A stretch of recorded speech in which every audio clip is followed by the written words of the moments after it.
তাবিঈদের মধ্যে মুহাম্মদ ইবনে সিরিন খুব ভালো স্বপ্নের ব্যাখ্যা জানতেন।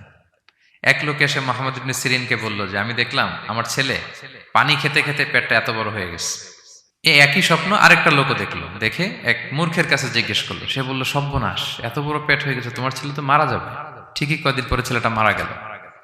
আর একই স্বপ্ন দেখে এই লোক মুহাম্মদ ইবনে সিরিনকে জিজ্ঞেস করেছিল, উনি বলেছেন যে তোমার ছেলে তো অনেক বড় আলেম হবে। ঠিক তাই হয়েছে, ওই ছেলে অনেক বড় আলেম হয়েছে। তো ফাইন্না রুইয়া তাকাউ আলা মা তুআব্বার, স্বপ্নের ব্যাখ্যা তেমন হয় যেমন এটার ব্যাখ্যা করা হয়।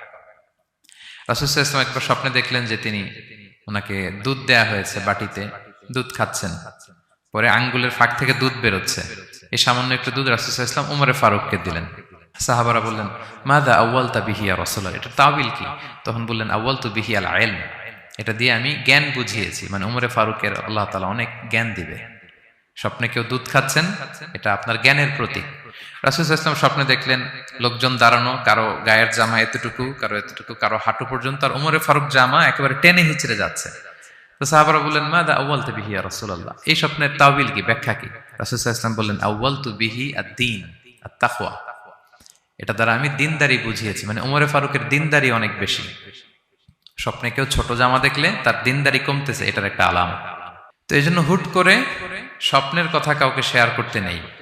রাসূল সাল্লাল্লাহু আলাইহি ওয়াসাল্লাম ফজরের সালাতের পরে মসজিদে নববীতে সালাম ফিরিয়ে সাহাবাদের দিকে মুখ ফিরিয়ে বসতেন, তাসবিহ পড়তেন, এরপর জিজ্ঞেস করতেন, হাল রাআ আহাদুম মিনকুম আল বারিহাতা রুইয়া, গত রাতে কেউ কোনো স্বপ্ন টপ্ন দেখেছে নাকি? তো তখন সাহাবারা এই স্বপ্ন বলতেন, রাসূল সাল্লাল্লাহু আলাইহি ওয়াসাল্লাম ব্যাখ্যা করতেন। সুবহানাল্লাহ, কত সৌভাগ্যবান ছিলেন তারা। তাহলে স্বপ্ন বলা যাবে নাকি কাউকে? না। খুবই শুভাকাঙ্ক্ষী, আপনার একেবারে ক্লোজ ফ্রেন্ড, তাকে বলতে পারেন। আর অনেক বড় আলেম যিনি ভালো ব্যাখ্যা করতে পারবেন, আপনাকে গাইড করতে পারবেন, তাকে বলবেন, এছাড়া বলা যাবে না। আর খারাপ স্বপ্ন তো বলাই যাবে, আল্লাহ তাআলার কাছে পানা চাইতে হবে। তাহলে ঘুমিয়ে ঘুমিয়ে যেটা দেখি এটা কারোর কাছে বলা যাবে না। আর যেটা পাওয়ার আকাঙ্ক্ষা মানুষকে ঘুমাতে দেয় না, ওইটাও একটা স্বপ্ন। বলে না যে আমার জীবনের স্বপ্ন আমি এটা করব, এটাও স্বপ্ন। এই ভিশনও শেয়ার করা যাবে না কারোর সাথে। আপনারা তো ব্যবসায়ী মানুষ, টিপস শিখাই দেয় কিছু। বিশাল বড় একটা কিছু প্রজেক্ট নিছেন, শুরু করার আগে আপনি বলে ফেলছেন, শেষ, আর এটা হবে না। দেখবেন যে এখান থেকে কনস্পিরেসি, ওইখান থেকে শত্রুতা, ওইদিকে এটা করছে ওইটা করছে, আপনি আর আগাতেই পারবেন না। দুঃখজনক হলেও সত্য, আমরা বাংলাদেশিরা তো এগুলোতে অভ্যস্ত।